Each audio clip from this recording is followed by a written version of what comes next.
Hello, आम्ही जात होतो पिलूला हॉस्पिटलला घेऊन, कारण की पिलूची तब्येत ठीक नाही आहे. 2-3 दिवस झालं तिचा ताप कमी होत नाही आहे आणि गोळ्या औषध घरी होत्या ती देऊन बघितल्या तरी तिचा ताप कमी नाही होत आणि खूपच कफ झालेला आहे तिला.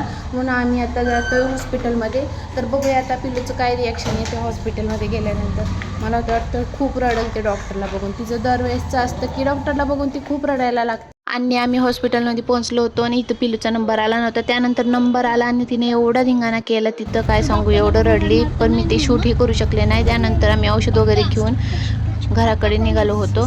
त्याच्या आधी एवढं शांत बसली होती आणि कॅबिनमध्ये जायला निघालं ना तिला समजतंय तर तिला काही करतही नाही. ते इंजेक्शन देत नाहीत, फक्त चेकअप करतात तरी तिचं रडायचा एवढा गर्दा असतो ना काय सांगायचं. आणि येताना पावसाने तर एवढं परेशान केले. कंटिन्यू 3 दिवस झाले इकडं पाऊस चालूच आहे.